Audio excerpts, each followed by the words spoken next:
Well, hello, that's me again.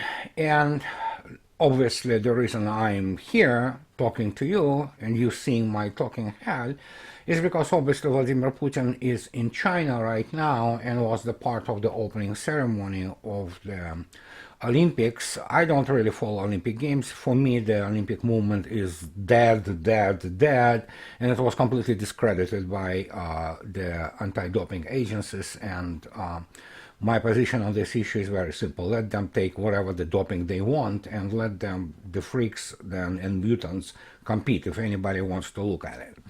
Having said all that, obviously, as always, the visit of such person as Putin, accompanied by all kinds of the BS on the unimaginable scale, from the point of view that, oh gosh, his plane IL-96 was shaking its wings, or that he slept on the opening ceremony. Come on, just let it go. I mean, let it slide, because the man obviously is a very busy man and he doesn't sleep that much anyhow. But while many people expected this, oh my God, we have to expect some, I don't know, the announcement between Xi and Putin on creation of the intergalactic best thing ever. The real, well, sensation of sorts, albeit fairly expected, did happen already. And among 10 major agreements which were signed between Russia and China, it is this gigantic, for now it's 10 billion cubic meters, and then over the 30-year new agreement for the gas deliveries, and it will double, probably triple by 2030, and the whole contract is signed in euros. People say, well, so what? Well, it's not so what. It's not denominated in dollars, and it's basically practical de-dollarization of the hydrocarbon trade between Russia and China. Obviously, other contracts will have their traditional share of yuans and rubles being paid to each other. But I mean, the fact that dollar is not even present on the strategic agreement, energy agreement, which strategic in every single respect, from development of the Russian Far East and building of the power of Siberia to basically fate accompli of Russia reorienting herself towards the Far East. So it's kind of big deal. And obviously the statement, which was made in general terms, and then Sergei Lavrov, Russian foreign minister, kind of gave some details, in sense that, yeah, even Comrade Z himself stated that the relations at this stage are more than just allied, and that speaks pretty much volumes. As I already stated, my main interest will be what will be the content of the Putin address to Federal Assembly, which comes after he returns from the Beijing Olympics and after all the program and protocols have been kind of fulfilled of these meetings between Russian and Chinese officials, and that will be very interesting to watch. So there you go. Already, as you can see yourself, unlike the first long-term contract between Russia and China, which was signed in 2014, which was done in US dollars, this one is done in euros. And that's a clear signal, and it's definitely the moment which gives shivers to many people in Washington, D.C., because it's practical de-dollarization. There will be more and more of the different currencies used in the trade, especially between Russia and China, and that doesn't sit well, obviously, with the United States. So, but this is not only one thing today, on Friday, which is funny. And as if supporting this thesis on the increasingly less and less import of the US dollar and practical de-dollarization, there was 2 days ago conducted some interesting poll in Russia by one of the three major polling organizations, which is called the Fund Public Opinion, and it basically shows those deep tectonic processes which are happening all around the world. And there one of the major points of this poll was if Russians, citizens of Russia, are really following the course, so to speak, exchange rate of ruble to dollar. Well, guess what? The results which came out were absolutely astonishing. And I know from my friends and from my relatives in Russia what is happening. As it turned out, 63% of Russians don't even follow the course of a ruble, exchange rate of ruble, and about 20% they follow, but they don't really care what is this exchange rate to dollar and to euro. So as you can see yourself, tiny minority only cares about what is the course, and this is probably, we know, the type of people who are involved in this, but overwhelming majority of Russians, which is 83%, really doesn't care what course of a ruble or what is the exchange rate of a ruble is to any other currencies.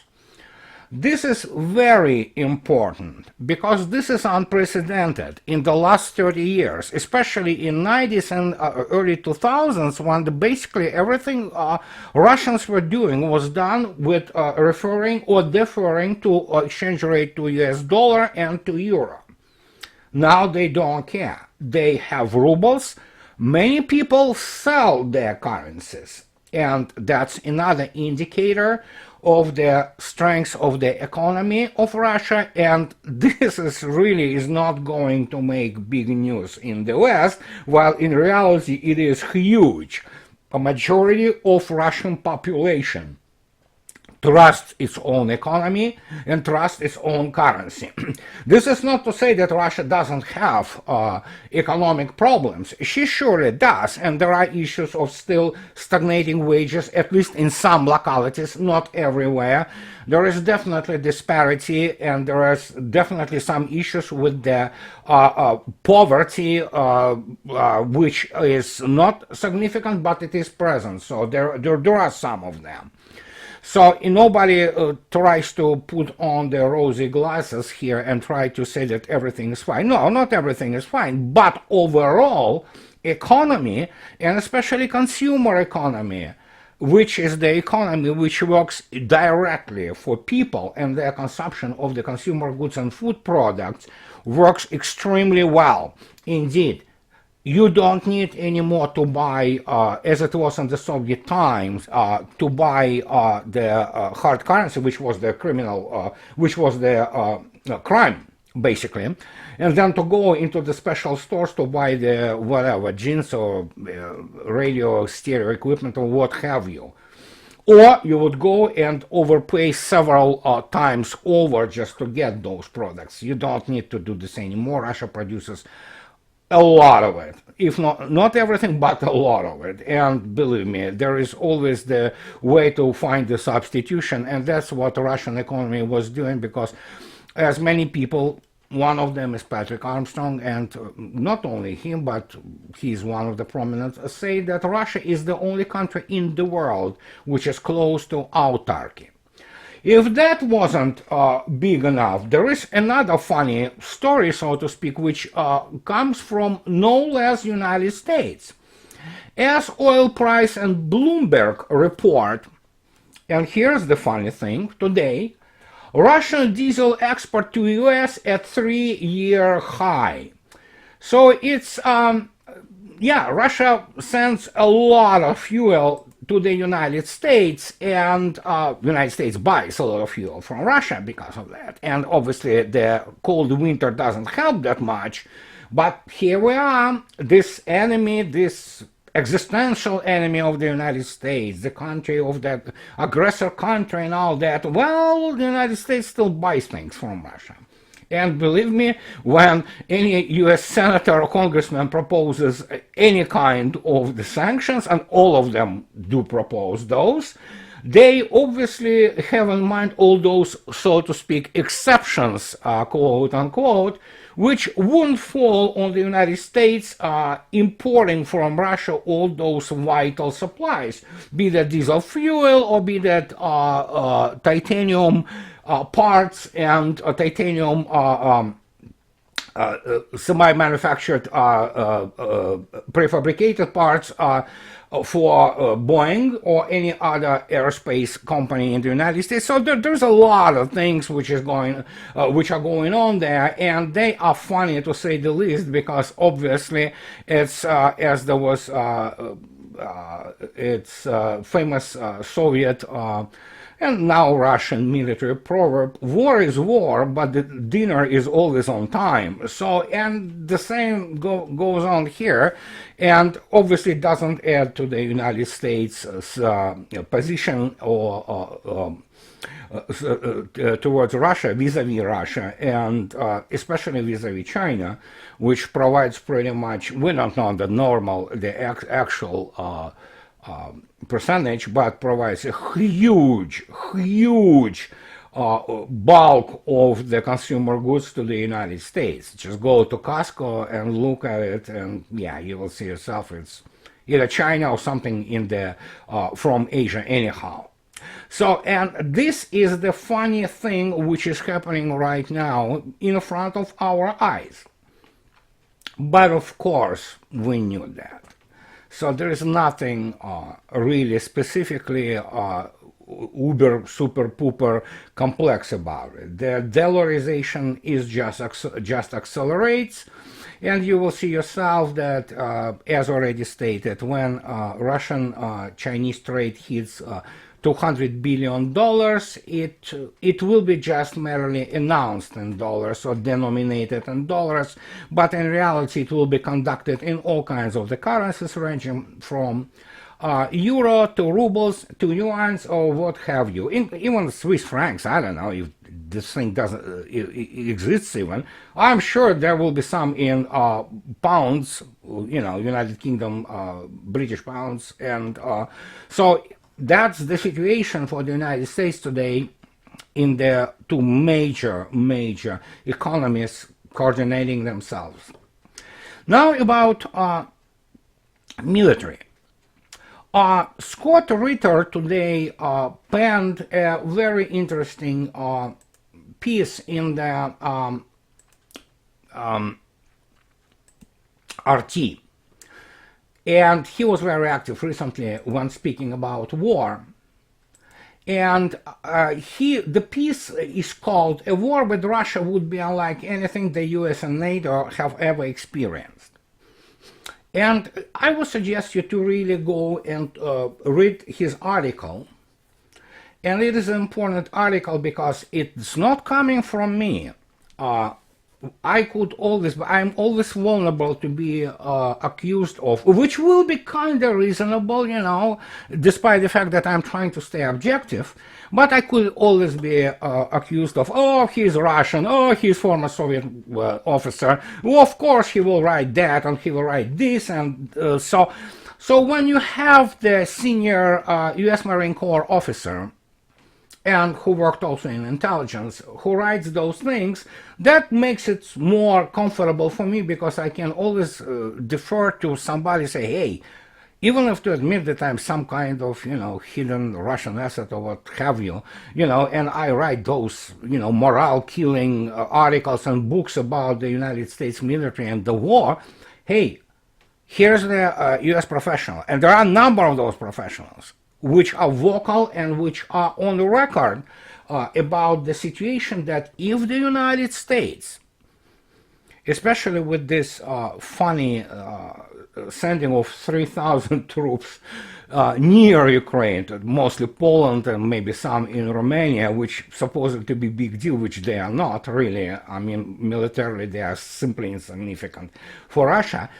But when those people like Douglas MacGregor, Scott Ritter, or Lester Grau, or people of this nature, or even Colonel Wilkerson, or who have you, they begin to speak that, guys, you have to understand, it's not going to be some kind of like, yeah, let's go, let's beat the crap out of those Russians. You will be defeated. I mean, in fact, is, as Scott writes today, the United States will sustain a rout. That means with the level of casualties never seen before. And he obviously goes back to 80s at his training as the U.S. Marine Corps, at the number of the military bases and simulation of the war, even in the Soviet kind of paradigm, so to speak, of the ground warfare. And he basically states, and I quote, "We routinely trained to accept losses of 30–40% and continued the fight because that was the reality of modern combat against the Soviet threat. Back then, we were able to effectively match Soviets in terms of foresight, structure, and capability. In short, we could give as good or better than we got." Obviously, this is not the situation today.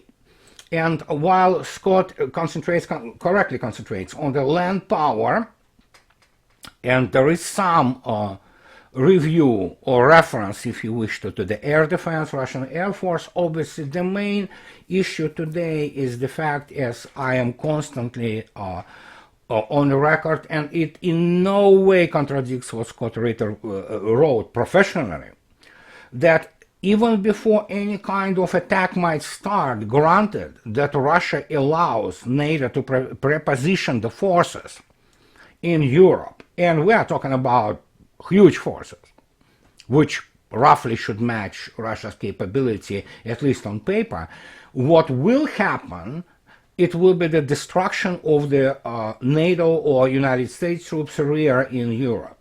There's simply nothing that NATO has there, and I already stated many times before about it. There is no effective air defense by the United States and Europe from any kind of salvo of the standoff weaponry which Russia has, I mean, in huge amounts nowadays, apart from the electronic warfare and things of this nature. And so, yes, the communication will be suppressed, the targets will be reconned, the targeting will be issued, and they will be destroyed. And that means preposition, and as I already stated, headquarters, ammunition depots, the areas of the prepositioning of the hardware troops and the hardware tanks, APCs, what have you. So the devastation will start pretty much immediately with the start of the hostilities. And this will disrupt completely what the United States got used to have comfortably, a constant leveraging of its enormous advantage over the third world militaries in the C4 ISR. And that's the whole thing. When you don't have this C4 ISR, especially ISR complex, which will be suppressed, and then suddenly you will be blind, and out of those C4, one C for sure will be shut down, that is communications, then suddenly how do you even fight? How do you even prosecute the campaign? And that's the issue which some Pentagon and US military professionals know. They understand that. And that is why Scott wrote today that, yeah, the type of the warfare, if they plan to do anything, not with the 3,000 people, obviously, against Russia will be nothing United States encountered in its history, including the level of the casualties, which will be abhorrent. And that is why all my activity for the last many years is based around a simple and very simple idea, and it revolves around it. It's the pivot of what I do, is not to allow any kind of confrontation between the United States and Russia. And here we come to this funny idea of mine, which most likely not going to happen. It's not going to come to fruition, seeing the way the Western civilization basically just killed itself, or continues on killing. I totally can foresee more or less peaceful relations between China and Russia for a long time to come. But inevitably, the divergence down the road, sometime in the long future, that divergence of some interest between Russia and China will happen. It's inevitable, and it's basic realism. Countries operate on their own interest, first and foremost. And if to consider that somehow some core of the Western civilization, the one which we long for and the one which we are thinking about, which is not there anymore, being absolutely destroyed, then obviously civilizationally Russia is closer in terms of many things to Western civilization. Culture is certainly. So that might happen down the road in a long, long time. I don't know, sometime in the future. Maybe 100, maybe 110 years, 120, I don't know. That Russia will have to not only restore Western civilization by means what she already does. Russia already, in and of itself, is the vessel in which many, the best things of Western civilization are being preserved today. So in this case, we cannot discount this possibility that inevitably Russia will become, despite the fact of being obviously Eurasian country, but it will be the vessel which will preserve the Western civilization, the best of what we love about Western civilization, and I will be making video about it. And in this case, the restoration of some kind of relations will happen. Obviously, there could be no normal relations between cultural practices of modern West and present-day Russia. They are completely antagonistic culturally and civilizationally. But then again, what we call West today is not West anymore as we used to know it. It is absolutely not Western civilization. The Western civilization is done. It's dead in Europe, and it's been slowly killed in the United States, albeit we'll see about this whole situation with the United States. So here's my idea. We don't want the war between Russia and Western civilization, between Russia and the United States. And the United States still remains a economic superpower, military superpower, and it is very important to keep those sides apart in any kind of conflict. It has a historic and cultural meaning for a long time. And that's what I'm trying to accomplish by obviously pointing out to the obvious weaknesses and danger of those weaknesses not being recognized in the United States. So here you are, you have the article by Scott Ritter, another one among many, which describe the real situation what United States armed forces will face if they will decide to interfere in any way into the conflict. And this is what I wanted to talk about today. So as always, do not forget to subscribe. And do not forget to support me on Patreon, those who can afford to do so. And this is my talk for this Friday, and I'll see you guys later. So have a nice weekend and have fun. Bye bye.